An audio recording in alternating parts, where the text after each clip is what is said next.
everybody. Welcome again to yet another edition of All Things Goodness. If you are just joining us for the very first time, this is All Things Goodness, a channel that is dedicated to nursing, to lifestyle, to faith, and of course, family.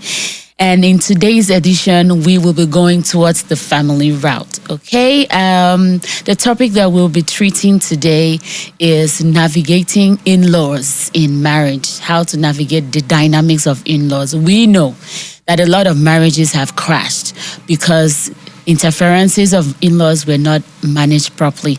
But before we go on, please, if you have not subscribed, if you have not liked, please do that. And I tell you, you will not be disappointed. Okay, I'm going to go straight into it.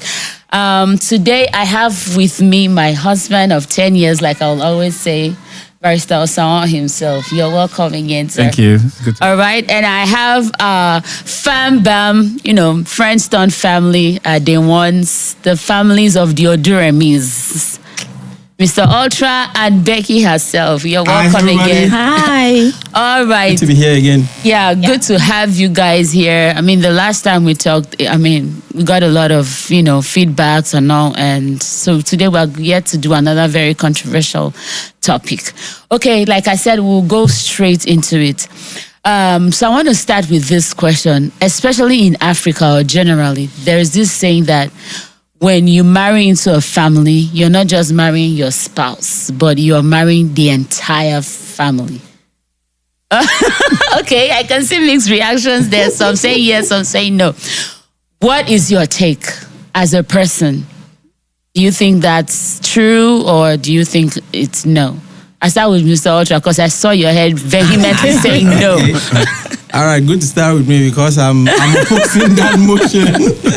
Like, seriously, I'm of the opinion, I don't know, I may be right, I may be wrong, but this is my personal opinion. Yeah. And I'm sure that there will be a lot of people that will be on my side. Yeah, definitely on this one, right?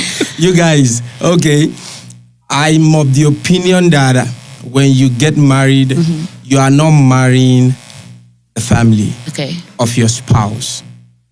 You are getting married to your spouse. And I'm coming from a biblical standard.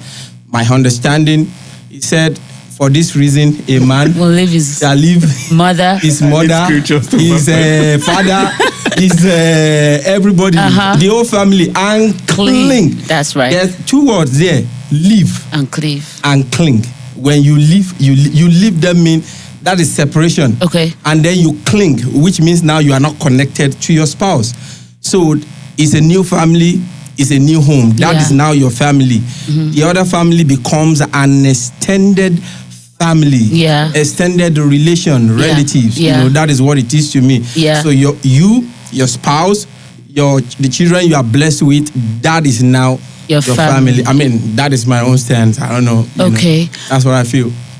Before I get more clarity, does anybody else have something? I want to add to him. Okay. Not different. Because someone might say, Bible said, a man shall leave his father and his mother. So should the woman not leave the father and the mother? Or is it also in the Bible? Because, please don't quote me, it might be Psalm 43 or something, that says that a woman should forget the father. Because sometimes women, we tend to be too attached to our dads, that you compare your father to, or your husband to your father, and wanting your husband to be, or maybe do the things that your father was doing or whatever. So I just wanted to add to that too. So are you saying that when you marry, so you should completely forget about your family, where you're coming from? No. Yeah, because that's like what I'm hearing. No, so what? Okay. Yeah. Okay. Yeah. For clarity, what I mean is, when I married my wife, I did not marry her dad and her mom and the sibling. I married my wife. You understand? So, our family is my family. You inherit a family. Yeah. That's what I was saying.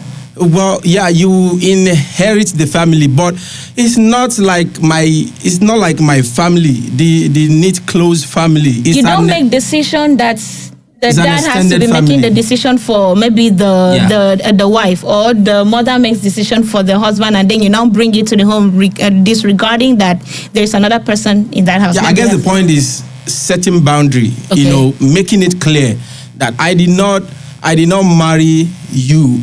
I mean, I'm talking about the family. I married your daughter. Okay. You understand? And she's my wife now, and this is our family. Okay. Of course, I'm not throwing them away. Okay. You understand? The same way, because what is applicable to her is applicable to Yeah. me too.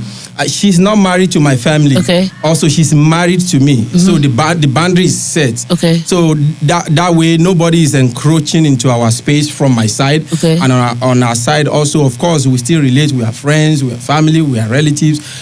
We do that in appropriate way, but there is no obligation, so to say, that, because I'm married to your daughter, I'm obliged to this, to that, to that. I mean, there are other conditions, other things. I guess we will still.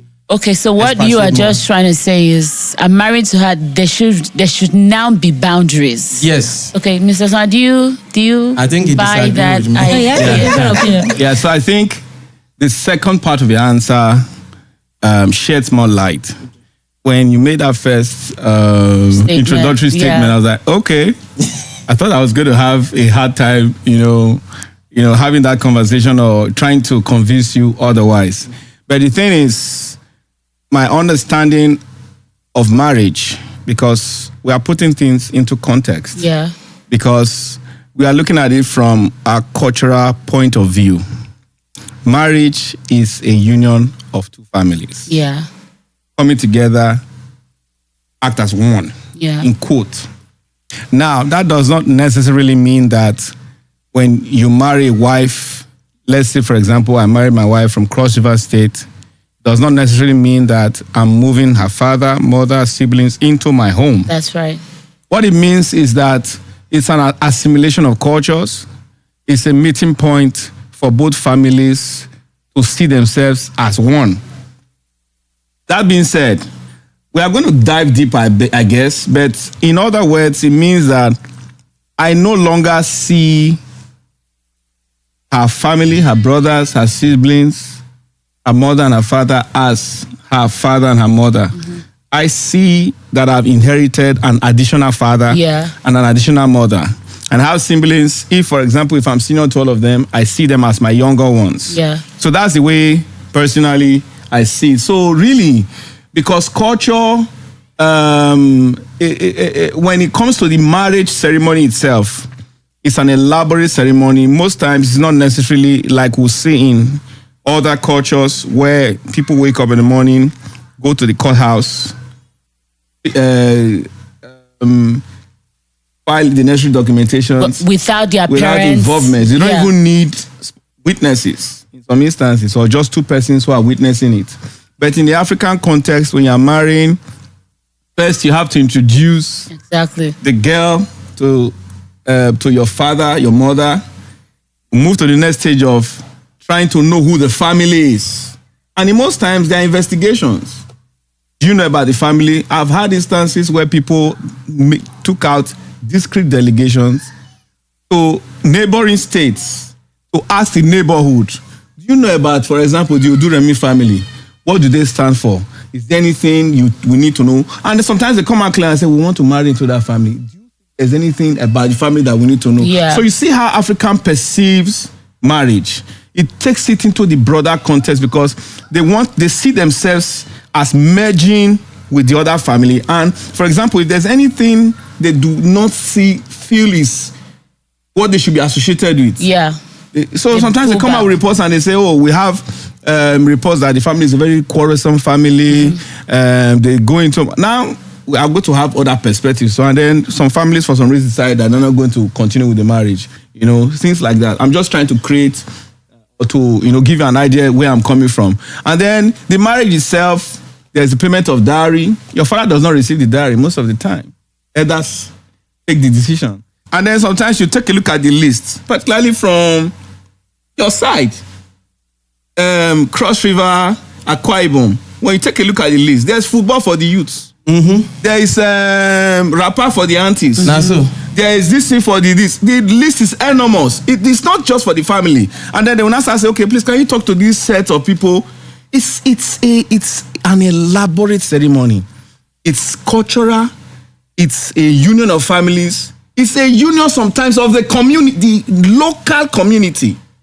Because I bought football for the youths of my wife's local community. I did too. I was inducted. into the youth the community. youth association. Yeah. They sang for me. I danced for them and I sprayed them. That's true. So then you tell me you just married your wife and you went. Anytime I come, they ask, where is our daughter? Our daughter, and they will say our age grade. You have not paid you. So jokingly we laugh. You know, African culture is interesting. Yeah. And for me, I feel that it's a marriage of families. Then we can now start going into the nitty-gritties of boundaries. Yeah, where does which is it end? very important. You No, married me, her, you are forming a new family. I guess you are okay. starting a new home. I'm supposed to take decision as the head of my house. Me and my wife are supposed to deliberate, take decisions together, and then we'll now start talking about where does the place of advice come in? Because as far as you're concerned, there's a new unit of a family, a nuclear family that has been created. Every other thing that is external is not advice. Yeah. It's not counsel. For me, largely, decision now rests on both couple to decide what they are accepting and what they are not accepting. And then if there are disagreements, which there will always be, and most of the reasons why we have broken marriages is that the husband pitches a tent, the wife pitches a tent, where there was somebody who shared an instance lately of a family saying that the family of the groom needed a certain thing to be done. And the lady said, I'm not going to be party to it. And before the marriage even started, it crashed. So that largely tells you that marriage is a thing of both families assimilating and becoming one. That's my take, personally. Okay, that was an awesome response. So I think, for me, I just think you both are saying the same thing, but maybe like, is it the nomenclature that's different? But because at the end of the day, you both agree, you're not throwing away your families, but there should be boundaries. Yeah. Okay, my next question is, what are some common challenges couples face with in-laws? And how important is it for couples to present a united front when dealing with these issues? Okay, let me go first. I mean, because for me, I think it starts with even from the wedding planning. Because how you handle that, it goes a long way. For instance, when my husband and I were getting married, we of course, we were just young people who were just starting. We didn't really have much like that. And we didn't want to like depend on whatever anybody was bringing. That would just be an addition. We're planning based on what we had. So we had rented some canopies for our traditional marriage. And when they brought them that morning, my dad was like, wait, where are people using these canopies? Is it in my house? People want to use these canopies. Like that these canopies are not, that it doesn't represent. So my husband and I would just looked at ourselves.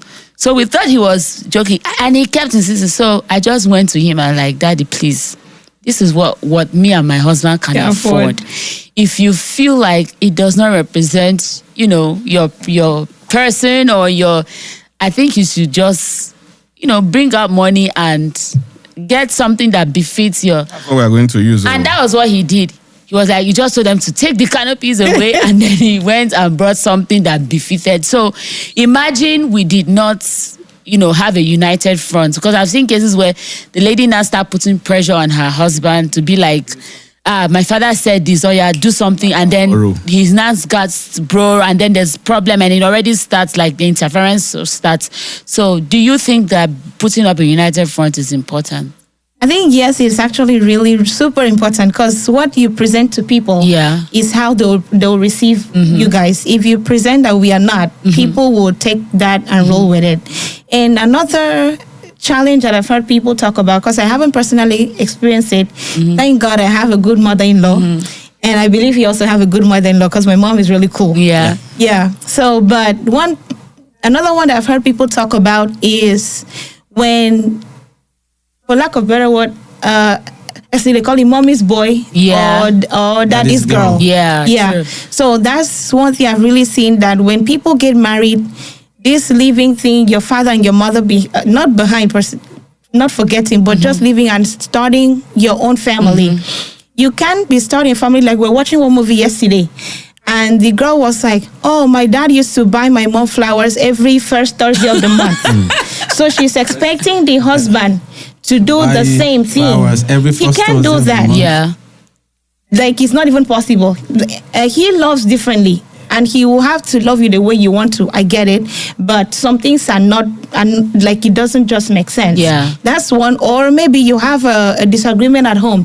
Instead of both of you working it together, Yeah. you now call your mom, which is not wrong. If both parties agree to bring somebody in, or Yeah. you see that this is leading outside of context to Yeah. bring someone in, but not that we are disagreeing over a pot of soup, and I carry my phone and call my mom, hey mommy, this, and your mom is giving you one bad advice like Yeah. that. So that's kind of like, that's one problem I've really seen people had with in-laws. Yeah, true. Anybody has anything to add to that? Well, I mean, for me, I think from my perspective on the other time, because part of which I don't know, probably maybe that's another conversation, is one of the problem that I've seen that people have had. I don't have that, but I mean, something we've seen around here. People talk about. We've had to intervene for some people at a point in time.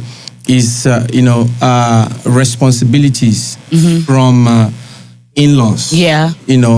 So, and that's one of the reasons why I'm of the opinion that, I mean, I married your daughter, I did not marry you. Yeah. You understand? Because some families believe when you marry the daughter, you have married the whole family, and then they put Start the whole training. responsibility On you the- have to pay people's school fees. Yeah. compulsorily. And give them monthly stipend Exactly. or something Yep. like that, and all of those things. I mean, for me, I don't think, should you not be a kind person, a nice person to people that I need in your, whether in your family or in your spouse's family or something like that, you should be a nice Yeah. person. You should extend, help, Yeah. to people and all of that, but it should not be an obligation. Yeah. that you marry my daughter, now you are the obongo that take care of the, Yeah. that takes care of this thing. I mean, Everybody.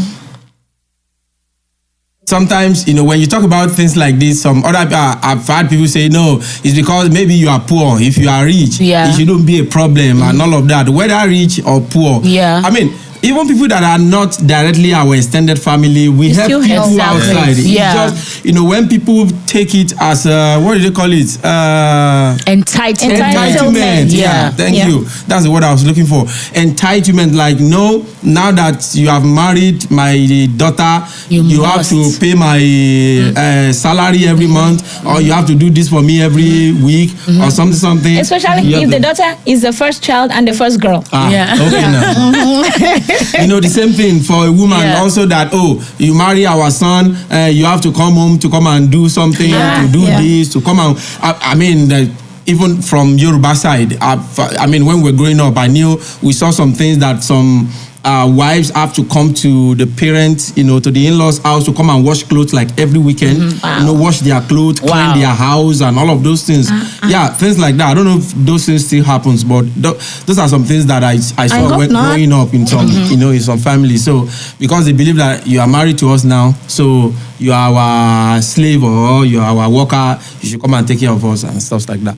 So that's one of the problems that I think I've seen that people have from in-law side and stuff like that. Why I think that, setting that straight, Yeah. firm boundary from that. True. I mean, I'm married to your daughter, I'm not married to True. you. You understand? It doesn't mean that you are not my family. True. We don't know each other. True. That I'm not obliged. Exactly. Take care of you. Yeah, Yeah. I agree with you. So putting a united front is very important from the very beginning. It will help solve a lot of Yes. stuff. Okay, my next question is, when in-laws become overly involved in a couple's decision or like create tension, do you think the problem lies more with the in-laws themselves or with the spouse who is too afraid or is struggling or not able to tell their parents no?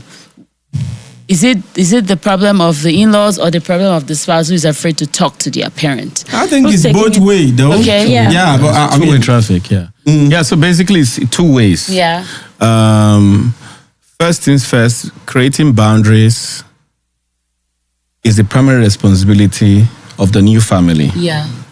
So, like Tim mentioned, it says a man will leave his father and his mother and cling to his wife. They've created a new unit of a family. Now, setting boundaries is your primary responsibility. The kind of people you allow into your home, the kind of friends you keep, the extent to which people would decide for you is still largely your responsibility. And these are things that I feel can be largely addressed in premarital classes and discussions you can have before you even go into marriage. Yeah. These are crucial discussions. You need to say, okay, so what's your position about this? You already know what they think. I've had instances where people who are in relationships or who are courting, preparing for marriage, everything they say, but my daddy said, but let me ask my dad. And most of the time, it's not necessarily about the fact that people mix it up with financial decisions because they feel like, okay, my father is going to sponsor or do this. Not necessarily because some people are just, some spouses struggle with the battle for loyalty. Loyalty either to the husbands or their wives or to their fathers or their mothers or their siblings. I think that it's your responsibility to create that boundary and decide that before anybody has a third say or a second say, both of you must have a say. Yeah. If you do not have a common ground, a house that is divided against itself cannot stand. So if you do not stand as one, people are definitely going to make decisions for you. Yeah. Let me add to that. Okay. Because my mom will always say that common sense is not common for everybody. So if the sense was not common for the couple, and then your daughter or your son is coming to the spouse, which brings back to the other side that both the in-laws and the spouse have roles to play. Yeah. You see your daughter comes home and be like, hey, that my husband, this is what we want to do. What do you think? A good father, I'm not saying the father is not good, but if you are really if you are sensible enough, you should be able to. It's not that you cannot advise. Yeah. But if you have to caution your child at that point, hey, that you are married to your husband, you are married to your wife. Before you can't be coming to me for everything anymore. Yeah, that's right. That's it. So parents too should also be able to in case the kids don't get it, exactly, help them out and help them to build up. That's a very good point. And like you said, I'm grateful for the kind of parents-in-law and parents that I have also, because I mean, from the beginning, they also did that for us. Like, it's not everything you run to us. Don't do that, you know. So it has helped us also, you know, as to be able to. I remember, let me share something. So I remember when I was, you know, when you want to get married, there's always that fear of in-laws in your mind for some reason. I don't know, but I had it, you know. And then the first time my husband took me to introduce to his elder brother, he was in Lagos at the time. We were in Abuja. So in the sitting room, his brother was already married with a kid. So, and I was like, okay, let me talk to my sister-in-law, because when a sister-in-law tells you the parents are in-laws are there, you know they're good. If she says they're there, you know that. So we're just checking, and I'm like, shout out to Oluchi, that's my sister-in-law. And I'm like, how far? How are parents-in-law like? I go. And she's like, oh, they are perfect. You don't have any problem. You don't have any issues. So that really gave me peace. And indeed, they've been so wonderful. So so I mean, you should check that out too before saying yes, seriously. Okay, this has been a really awesome conversation, and I hope you are enjoying it as much as we are. I want to ask, you know, sometimes, do you think when you're dating, and you see some red flags with the person you want to date, their family, do you think that should, you know, make you to say yes or no? For me personally, yes. It helps because me, I'm a family person. Anybody that knows me know I really love my family. And I wouldn't want to get married to somebody that is not allowing me to still have a good relationship with my siblings. Yeah. Because there are some people that maybe they came from a background that they don't have that good relationship, and it's a problem. Because, for example, I remember when I can stay on the phone with my dad for 5 hours. Yeah. Like, we'll just talk from morning till night. So he was like, what do you guys talk about? I don't understand. And this call can be every day. Like Inside my today. marriage. You talk today, you talk tomorrow. Today 3 hours, It's not tomorrow that 3 hours. I mean, Inside like, my marriage. Yeah, so I was a daddy's girl. Oh man. So yeah. It was hard for me at first to know that there's somebody else I should be confiding in. It took a while before I started confiding in him or even asking for something. Because if I needed something, I'll probably ask my siblings. I'll send message, hey, da da da. They will be the one to refer me. You are married though. Go and ask your husband about it. That's Or good. go, oh my dad will be like, no, he wasn't around when we got married. When we're dating then. Once, if he's around, he'll be like, Shebi, your guy is at home. I'm like, yeah, that he came to visit. Why are we still on the call for 5 hours? Oh yeah, end this call. Are you So, serious? yeah, so that's, may you so rest in perfect peace. No, the dad, That's a he good was a good, father- he was a good father-in-law man. right Yeah. there.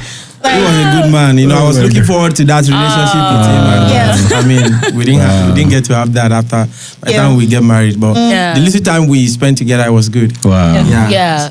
even his siblings said the same thing too. When that He already had an alias for me that time. What did he call me? Oh? I forgot. He used to call me something boy. T-boy. that's so Yeah.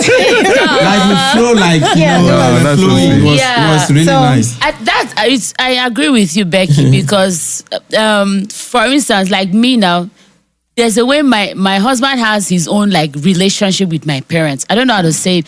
It has yes, gone beyond. Oh, that's my mother-in-law. In-law, yeah. Like my husband and my mom, or even my dad, they can stay on the phone for the there are some things that when I feel like what you people to say, what's your problem? What's Yeah. your business? You know, that kind of a thing, you know? So I think it's good. Yeah. Whether you like it or not, Yeah.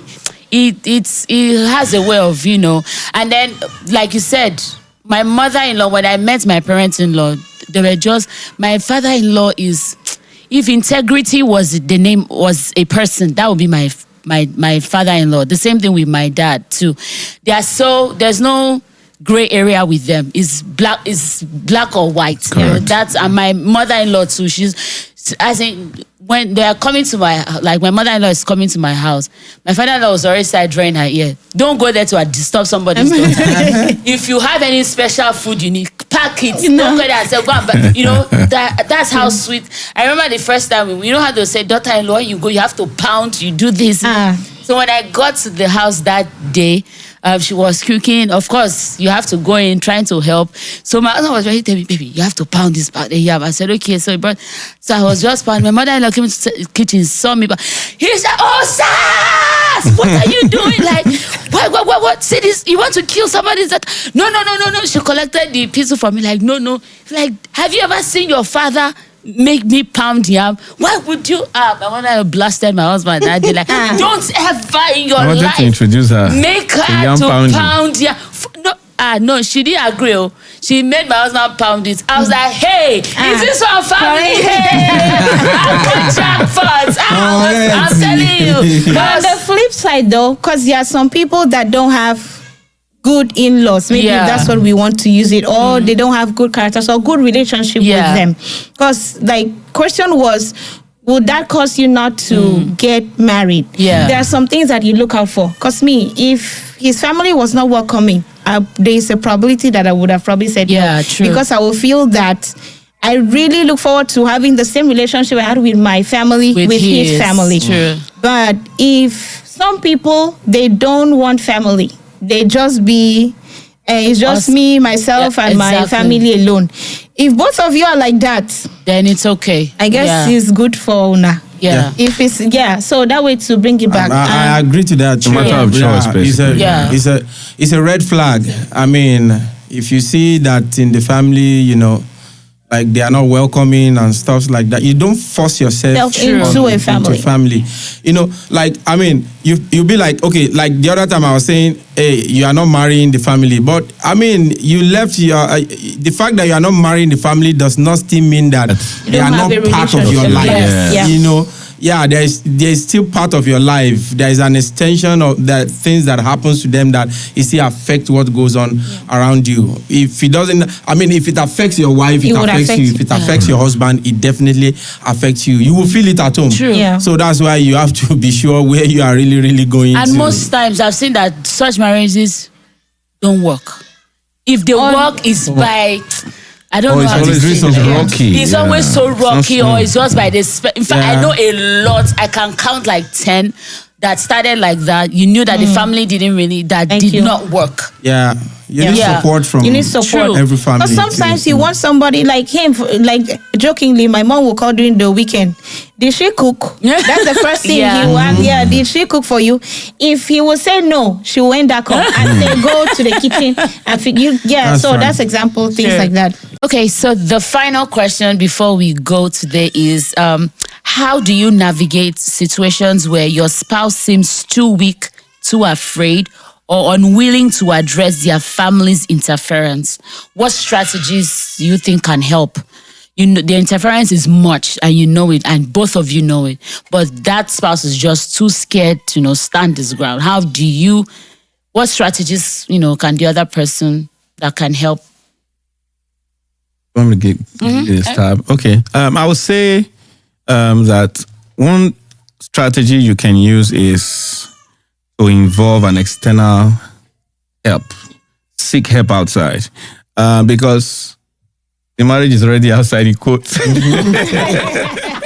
It's already there. The table is falling, so let's savage Don't let it ways, crumble. So I believe that somehow there must be someone who both parties can listen to. Yeah.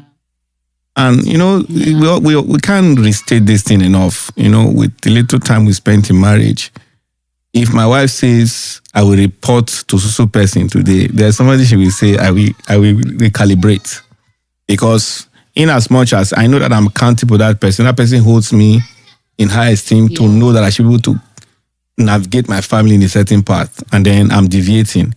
When she calls, when she reaches out to that person who might be a mentor, a therapist, might be a religious leader, that can put the situation in check. And we see that through counseling, through advice. I think for somebody who is willing to make their marriage work, I think that's a strategy that. Yeah. You have anything to add to that? Yeah. So if the spouse is weak to address the parent, that's where we're heading, right? Yeah. Yeah, To address the parent that is causing problem Yeah. in the home. Yeah. Me first, if it's because I'll bring it back home. My dad is late. So most times he was always, if we want to have something, my mom is, you have to break some walls to get to her. Yeah. So my dad was always the go-to person, but he's no more. So now we encounter those things. But this is an example, not that it affects our home. Yeah. So there is one person we know that she listens to. And so if she does something that we want to change, we know is wrong Yeah. and she's not seeing it, we just bypass her and go to that person Okay. to complain, this is what he's doing. Yeah. So if she was bringing issue into my home, the first thing I would have done, because if I'm trying to talk to her, she's not listening, my siblings will be the next step. Yeah. If my siblings talk to her, she does not listen. We normally have a family kind of Yeah. like God meeting something. So, and I'll bring it up there. She's still not listening. All of us, will just gather and go report her to that person that she's accountable to. Once we take that step, she listens to him and her, because they're a couple, and it helps us a lot when we to navigate with her. So if you have an in-law that is hard to deal with, and the spouse is weak to talk to the in-law, maybe that's another angle Yeah. to go through to bring peace. And unfortunately, it's not all the time that it works out. Yeah. If the in-law still does not want to listen to anybody, because there are some people that are principality And power. Spiritual wickedness in high places. See me, I will stand up for myself. and my family. My Exactly. family is my priority. Yeah. Yeah, You I can- think. Sorry to Go cut ahead. you. Where you are right now, I think is the question, and goodness is actually No, asking. the first step was that your in-law, you can talk to someone that he or she listens to Yeah. come in and intervene through your in-law. Like, Yeah. for example, my mom now. Yeah, no. Where That's you what- are, where you say you will stand up for For yourself. yourself. No, That's a second direct step. answer. Oh, okay, okay. That's the second step now. If Okay. the first step that someone is talking to her and she's not listening at all, or he's not okay. listening, So the other spouse and then should stand the up other for spouse themselves. should stand up Okay. for your family, because Absolutely. when someone is weak, the other person helps them to get up. True. He's a patient person. My patience span is small. If I'm seeing that you're poking his eye, Yeah. I will try to poke him first at home. Why are you not poking back? Yeah. And he's saying, "Oh, I'm giving the person patience something." Okay, no problem. Let the patients keep going. My own has already run out. So his own is filling up. By the time I see that you are about to cut his leg, like, Yeah, especially it's either if I it will start say, if affecting it's Yeah, not the affecting home, home, peace, Yeah. the peace at affecting home, health or then- anything in Exactly. the house. Yeah. yeah, at that point, You know, even the Bible need to said, stand up "Be and- wise as the As a serpent. As a serpent, and yeah. harmless Gentle as as a dove. dove. Yes, Yeah. you just know how to. Don't disrespect anybody. Yeah. That's the caveat. Don't disrespect, but auntie, mommy, you cannot do this in my home. Exactly. Period. And also, another thing that could also lead to this is if you're living in a family compound, because that's another Yeah. area that if you are in that household with everybody there, you guys cannot That's one afford. single family unit. Yes, Yeah. you guys cannot afford to get a place because it's too wide. I mean that should not even. That is a That's not a a new no. home. Yeah. It's a red Yeah. flag. It's part of the red flag we're talking about. It's a no. Why should you marry and then go and be living in Yeah. your in-laws' house? If you are ready to marry, go and get your own house. Even if it's one bedroom. Yeah. You know, have your own home. Because it helps to Yeah, control it's part of what we're saying. You're now. not living by scriptures. He said a man will leave his Leave father. his father. I His mean, we mother started from and a room, Yeah. a room and parlor. Yeah. My husband and I. and build. Yeah. Yeah. We started from Start a from room and somewhere, parlor. you know. We stayed there like 3 years before we moved. we Or said- 2 years. Yeah, I think Okay, I've listened. yeah. I've listened to one of our religious leader. You know, I mean, people up there that we listen to say something that I was watching a video clip recently, and it was like, you know, the first. You meet somebody. The question is, you know, what do you do? You know, basic things. What do you do? Where do you, You live? live. Yeah. If at a certain age you are still living in your parents' house, I Yeah. think that is a red flag. True. That you know, I mean, maybe there might be some condition that makes you Dynamics. to still stay in your parents' house, but we need to. I need to. If you are still in your father's house as a man, probably at age 30, then I need to ask more questions. Yeah. Why? Yeah. There's context How to it, long? yeah. Yeah, there's you a know, how long are you planning to What is the stay there reason? for? Yeah. What's the Are you reason? caring for someone? And then You we know, can yeah. work. We can together work towards- talk about how we are going to solve that problem. But Yeah. if it's like, no, this is my home, I'm I not live happy. here, I'll bring my wife in here. then you know you should run. Yeah. As a woman, run. Yeah. Don't stay there. Yeah. So You know, that's a lot of things can be avoided. yeah. You know, prevention they say is better Yeah. than cure. So, but I mean, like the question you ask, if your spouse, your intended spouse, is so weak that while you are dating, some things already he or she cannot address his or Yeah. her family, you know, to take care of stuff. I mean, and it's becoming an issue. I think you should step back. Yeah. Be ready You know. for a lifetime of battle. Yeah. That's it. Otherwise, that is You'll a be- disaster going somewhere to Yeah. happen. So. Very true. So that's it. But for people that are already In the it, marriage. you understand, and this is happening, you know, like what you guys have said. I mean, a third party will help. You know, there is always someone who can talk to someone who can talk to someone. But if these people are still not listening and Yeah. your spouse is still weak, then you should be strong Strong enough enough to to stand stand your up. ground and say no. Enough is enough. That's Yeah. This is my home, And I've seen this it is work good. when Yeah. when people Yes. stand up. You know, I've seen it work a lot. Yeah, and of course also pray about it. Yeah. Back it Prayer, up with yeah. prayer. Yes. Yeah, there's no situation God cannot change. And flip side, the spouses that are stronger in some point than the other spouse. Yeah, that's Don't true. capitalize on your spouse's weakness because some people capitalize on it Yeah, and do and undo Yeah. with in-laws, especially too if your in-law is also someone that is so Nice, calm and gentle, cool, yeah. and you already came in with a mindset that all in-laws are bad, and then Yeah, awesome. I mean, it's been a great conversation. True. Any last words before we go? Last words. Yeah. A family marriage is marriage of both families. You're gonna do that. I married my father-in-law, my mother-in-law, and his siblings. They are now mine. I disagree to agree. I disagree to agree. I married my wife. I did not marry my in-law. So I mean that's where I stand. But I love my in-laws. Like I really love them and I care about them. It's just that for me, I just set that boundary up front to avoid things matters that touches the heart, like what we're just talking about. Somebody is weak and all of that. From onset, we already put that fence there, and we can peep and say, "What's up? How you doing?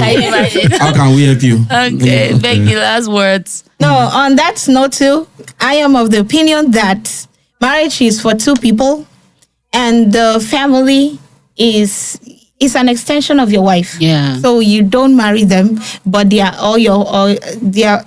husband's family is also an extension of your husband. You love and care for them the same way you expect your husband or your wife to love and care for your own family. Because me too, I don't want to bring my parents into my family, so I don't expect the reverse. Yeah. All right. Okay. I would like to end with, for those who are still considering it, please shine your eye, like they would say.